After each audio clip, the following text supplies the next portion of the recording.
नमस्कार बच्चों, आज हम संस्कृत अनुवाद का अभ्यास करेंगे। तो आइए,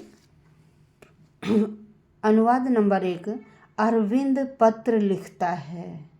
ठीक है, नाम क्या है? अरविंद। पुल्लिंग है तो बनेगा अरविंद है,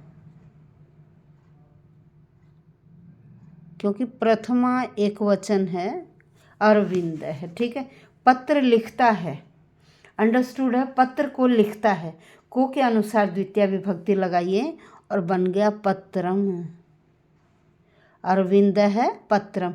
अब लिख धातु है, कर्ता आपका प्रथम पुरुष एक वचन है, वह एक। अरविंद क्या है? वह एक लड़का है। तो कर्ता जिस पुरुष और वचन का होता है, क्रिया भी उसी पुरुष और वचन की आती है। अब लिख धातु प्रथम पुरुष एक वचन बनता है, लिखती। हमने लट लकार का प्रयोग किया क्योंकि वाक्य वर्तमान काल का है। जिस वाक्य के अंत में ता है, ती है, ते हैं आए, वह वाक्य वर्तमान काल का होता है। उसके लिए संस्कृत में आप लट लकार का प्रयोग करेंगे। अब आइए, वाक्य नंबर 2, वह कक्षा में प्रथम स्थान प्राप्त करेगा। अब वाक्य के अंत में गागेगी आ रहा है। गागेगी अंत वाले वाक्यों के लिए हम लृट लकार का प्रयोग करेंगे।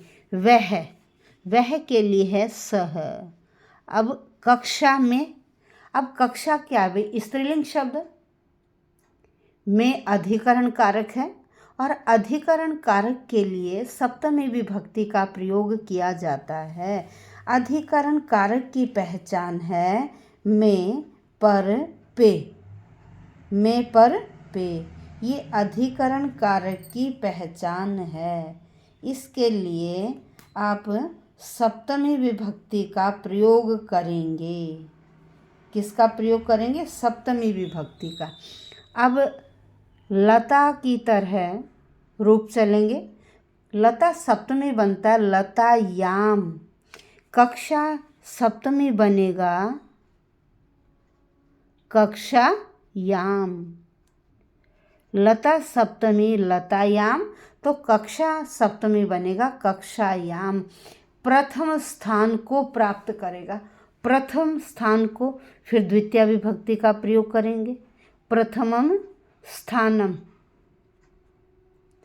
स कक्षायाम प्रथमम स्थानम। अब प्राप्त करेगा, वह करेगा। वह प्रथम पुरुष एक वचन है, तो प्राप्त धातु लृट लकार का प्रयोग करेंगे, प्राप्स्यति।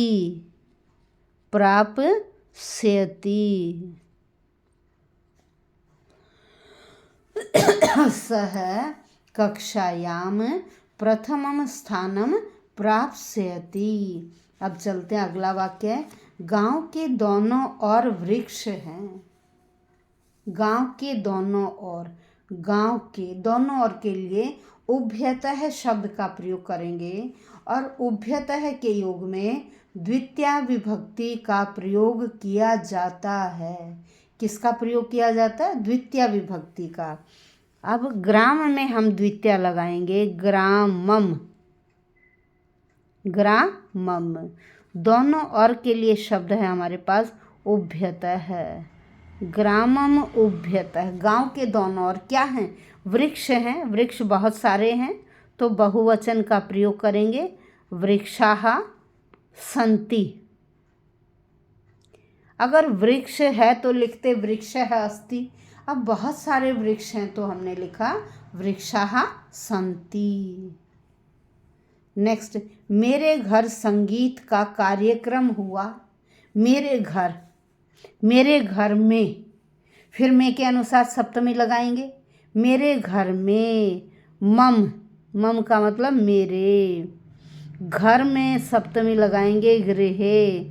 फल सप्तमी बनता है, फले, तो गृह सप्तमी बनेगा, गृहे। मेरे घर में संगीत का के अनुसार षष्ठी लगाइए, संगीतस्य। मम गृहे संगीतस्य कार्यक्रम हुआ, कार्यक्रमम। मम गृहे संस्कृतस्य कार्यक्रमं हुआ अभवत्। मम गृहे संगीतस्य कार्यक्रमं अभवत् हुआ। गंगा हिमालय से प्रकट होती है, गंगा हिमालय से निकलती है। गंगा गंगा अब हिमालय से अलग हो रही है। भाई जहाँ से अलग होने के योग में आए वहाँ पंचमी,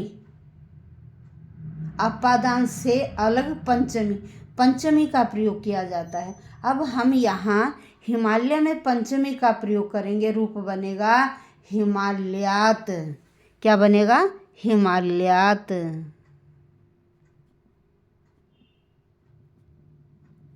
गंगा हिमालयात अब प्रकट होती है, निकलती, प्रभवती। गंगा क्या है? प्रथम पुरुष एक वचन है, सा है, सा का मतलब वह, स्त्रीलिंग है, नदी है वह। तो गंगा हिमालयात प्रभवती या उद्भवती। नेक्स्ट, कवियों में कालिदास श्रेष्ठ हैं। तुलना में षष्ठी या सप्तमी का प्रयोग किया जाता है। तुलना में षष्ठी या सप्तमी का प्रयोग किया जाता है। कवियों में हम यहाँ कवि नाम या कविशु, कवि नाम या कविशु, षष्ठी बहुवचन या सप्तमी बहुवचन, क्योंकि कवियों में भाई कवि बहुत सारे हैं। कवि नाम व कविशु। कालिदास श्रेष्ठ हैं, कवियों में कालिदास श्रेष्ठ हैं। कवि नाम व कविशु कालिदास है।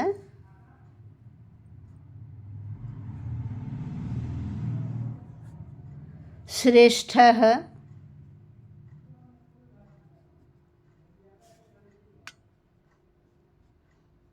श्रेष्ठ हैं, संति। ठीक है, कवि नाम व कविशु कालिदास है, श्रेष्ठ है, संति, श्रेष्ठ हैं।